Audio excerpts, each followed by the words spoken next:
अयोध्या में भी बारिश के बाद सरयू का जलस्तर तेजी से बढ़ा है। हालांकि बाढ़ से निपटने के लिए पहले से ही प्रशासन ने खास तैयारियां कर रखी थी। निचले इलाकों को खाली करा लिया गया। जल पुलिस और एसडीआरएफ के जवान निगरानी घाटों पर करते हुए दिखे। सरयू का पानी खतरे के निशान को पार करके अब निचले इलाकों में प्रवेश कर गया है। स्नान घाटों से लेकर सरयू के नौका विहार पर भी प्रतिबंध लगा दिया गया है।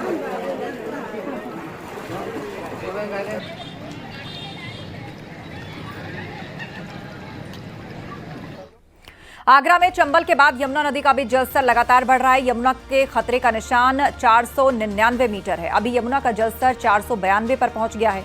आने वाले समय में यमुना नदी का जलस्तर और बढ़ सकता है, जिसके बाद प्रशासन ने अलर्ट जारी किया। प्रशासन ने यमुना ही नहीं बल्कि आसपास बाढ़ चौकियों को अलर्ट रहने को कहा है। साथ ही आसपास रहने वाले लोगों को सावधानी बरतने की भी बात कही है।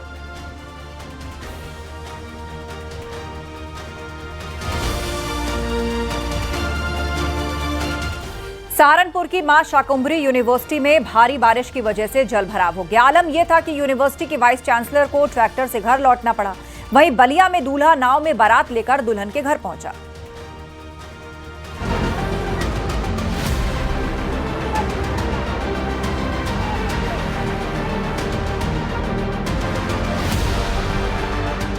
पहाड़ों पर भारी बारिश तबाही मचा रही है, तो वहीं मैदानों में भी सैलाब सितम ढा रहा है। सहारनपुर से ये तस्वीरें सामने आई हैं, जहां हर तरफ बस पानी का डेरा दिख रहा है।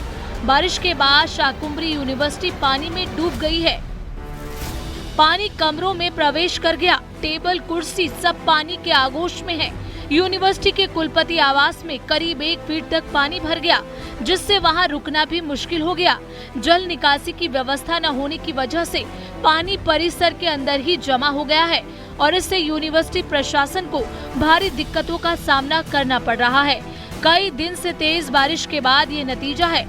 हैरत की बात तो ये रही कि यूनिवर्सिटी की वाइस चांसलर को ट्रैक्टर से घर लौटना पड़ा, जिसकी तस्वीरें सोशल मीडिया पर भी खूब वायरल हो रही है।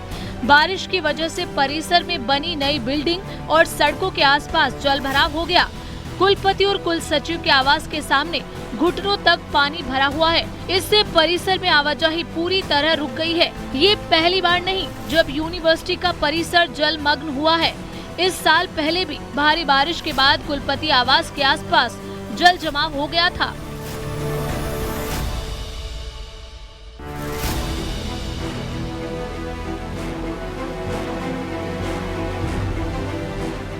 यूपी के दूसरे कई जिलों में भी बारिश जी का जंजाल बन गई है। नदियां उफान मार रही हैं। बाढ़ के बीच एक अलग तस्वीर देखने को मिली। दूल्हा सेहरा बांधकर नाव से उतरा। न बैंड बाजा और न ही ज्यादा चमक दमक।